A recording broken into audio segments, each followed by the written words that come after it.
السلام عليكم ورحمة الله وبركاته. تعالى أقولك على شوية حاجات حلوين كده هيريحوك نفسيا كده ويظبطوا لك مودك وعيشي بهم في حياتك، هتتظبط حياتك والله. أول حاجة، أحيانا اللي راحت بالك إنك تفعلي حاجات ممكن تخالف طبيعتك أو أنت مش معتادة تعملي الحاجات دي. لا، اعتادي يا ستي وخدي على كده وظبطي نفسك كده. وكل حاجة في الدنيا قرار، خدي قرار إن أنت هتمشي كده في حياتك، في أي موقف في حياتك والله أنت اللي هترتاحي يعني. أول حاجة، تمشي كأنك لم تسمعي، أكنك مش سامعة كلمة اتقالت قدامك مش عجباكي، مش عارفة اتقالت عليكي، اعملي نفسك مش سامعة. بصي، اصلك هتسمعيها هتفكري فيها هتتضايقي. طب والكلمه دي اللي تضايقك، انت طاقتك وقرار السعاده اللي خدتيه خلاص، انا قررت ابقى سعيده، مفيش حاجه كلمه هتضايقني مش هتاثر بيها.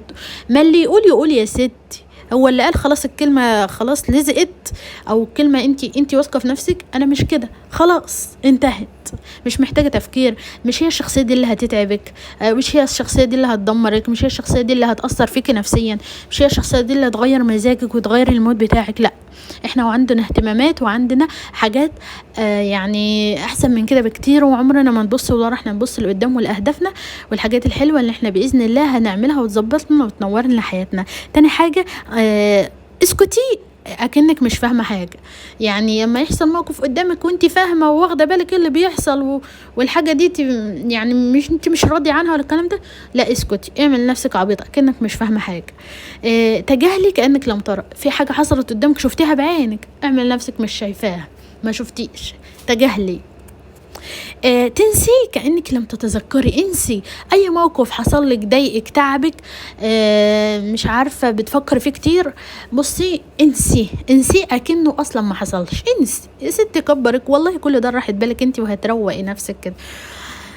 تمام. العدسة المكبرة اللي انت حطاها في حياتك دي، على كل موقف تحطي العدسة كده عشان تشوفي الموقف حلو وتكبريه كده عشان تشوفيه كويس، انت اللي هتتعبي. العدسة المكبرة اللي حطاها في حياتك دي اركنيها على جنب كده، مش في كل موقف تحطي العدسة المكبرة، ضعيها جانبا.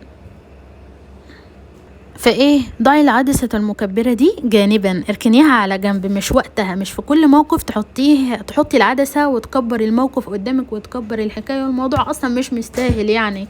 الدنيا اسهل من كده. هوني على نفسك عشان محدش هيهون عليك، انت اللي هتتعبي وتضغطي على نفسك وتتأثري وكلام كتير كده يعني.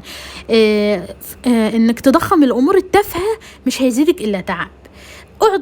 ادي كل شيء قدره المناسب، يعني كل حاجة اديها قدرها المناسب، ما تديش حاجة اكبر من حجمها ولا تدي حاجة برضو اقل من حجمها. اللي محتاج وقفة تقفي، اللي مش محتاجه هيعدي عدي. لانك لو اعطيتيه اكبر من اهميته، لو اعطيتي الامر كده اكبر من الاهمية بتاعته، لو اعطيتي اي حاجة في حياتك اكبر من قيمتها، بصي، من الصعب انك تتعاملي معاه. ظبطي امورك ومشي حالك ومشي دنيتك، وبلاش كلام يأثر فيكي ولا شخصية تأثر فيكي ولا حد يأثر فينا. احنا معانا ربنا، اللي معاه ربنا بيبقى قوي، بيبقى ايمانه قوي بالله كده، بيبقى رب يعني بيستخدم اسم الله الحافظ في حياته، ربنا يحفظه بقى من اي اثر سلبي يجي عليه، من اي عين تصيبه، من اي حسد يصيبه، من اي ضرر يصيبه، من اي كلمة وحشة تأثر في موده. لا، احنا معانا ربنا، فهو ربنا حفظنا، مش هنتأثر بكلام حد، مش هيأثر فينا اي حد بكلامه، بشخصيته، بموقف حصل معانا، باي حاجة. لا، زي ما قلنا هنحط العدسة المكبرة دي نركنها على جنب، مش في اي موقف نحطها معانا. والسلام عليكم.